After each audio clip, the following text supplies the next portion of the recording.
હું Hitesh Unadkat, Rajkot wholesale textile merchant એસોસિએશનનો president છું. જી, ગત તારીખ 9/3 રવિવારના રોજ અમારા હોલસેલ ટેક્સટાઇલ મર્ચન્ટ એસોસિએશનના જોઈન્ટ સેક્રેટરી અને મોટા ગજાના વેપારી મનાલી ટેક્સટાઇલમાં 13.5 લાખ રૂપિયાની ચોરી થયેલી છે અને હજી સુધી આજે 10 દિવસ જેવો સમય થયો છે, હજી સુધી કોઈ ચોર ના સગડ મળ્યા નથી એવું તંત્ર દ્વારા કહેવામાં આવ્યું છે. હજી સુધી ચોર પકડાણા નથી. માટે અમે સાહેબને આવેદનપત્ર આપવા માટે આવીએ છીએ કે ઉચ્ચ સ્તરીય તપાસની માંગણી કરવામાં આવે. 10 દિવસ 11 દિવસ થઈ ગયા છે અને આ 11 દિવસ દરમિયાન રાજકોટ શહેરમાં 3 મોટી ચોરીઓ થઈ છે. અમારા જ વિસ્તારમાં એ ડિવિઝન પોલીસ તંત્રના વિસ્તારમાં આ ચોરી થઈ છે.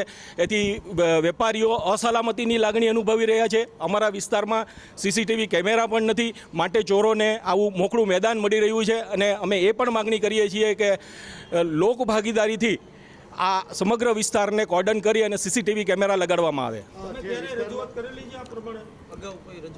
હા, કોર્પોરેશનમાં અમે રજૂઆત કરી છે અને આ બાબતે 3 મહિના પહેલાં રજૂઆત કરેલી છે. હજી સુધી ધારાસભ્યોએ ગ્રાન્ટ પણ મંજૂર કરેલી છે, પણ હજી સુધી કોઈ કાર્યવાહી કરવામાં આવી નથી. જી છે, સીસીટીવી કેમેરાથી જ બધા કોર્ડન કરેલું છે અને તેમાં ચોરોના ફેસ ને બધું આવી ગયેલું પણ છે.